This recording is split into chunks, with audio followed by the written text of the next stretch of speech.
হয়। সুবহানাল্লাহ।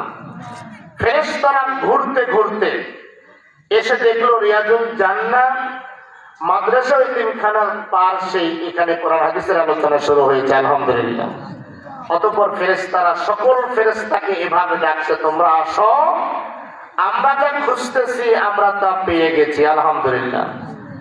অতঃপর ফেরেশতারা এসে ওয়াল্লাহি, আল্লাহর কসম, আল্লাহর কসম, ফেরেশতারা এই মুহূর্তে কাঁধে কাঁধ মিলিয়ে প্রথম আসমান পর্যন্ত ফেরেশতারা ইতিমধ্যে পৌঁছে গিয়েছে। লিল্লাহি তাকবীর।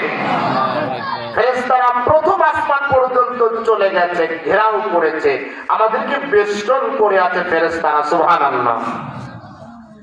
আল্লাহ সুবহানাহু ওয়া তাআলা ফেরেশতাদেরকে বলছে, ফেরেশতারা আমার বান্দা এখানে কি করছে? ফেরেশতারা বলছে, ইউসাব্বিহুনাকা ওয়া ইউকাব্বিরুনাকা ওয়া ইউহাম্মিদুনাকা ওয়া ইউমাজ্জিদুনাক। হে আল্লাহ, তোমার বান্দারা তোমার প্রশংসা করছে, তাসবিহ তাহলিল করছে, তোমার প্রশংসা করছে, তোমার বরত্ব বলছে, তোমার ক্ষমতার কথা বলছে।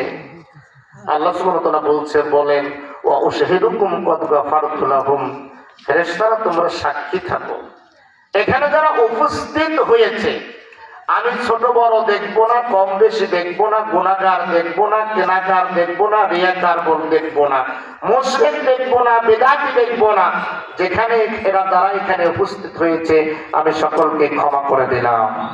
সুবহানাল্লাহ। কেন এই স্থানটার মর্যাদা এত? কেন? এটা হলো মাজালিসুল ইলম। জোরে বলে আলহামদুলিল্লাহ। এটা হলো মাজালিসুল ইলম, যেহেতু এখানে ইলমের আলোচনা হবে, যার কারণে এই জায়গাটার মর্যাদা এই মুহূর্তে আল্লাহর কাছে অনেক অনেক অনেক গুণে বৃদ্ধি পেয়েছে। জোরে বলেন আলহামদুলিল্লাহ।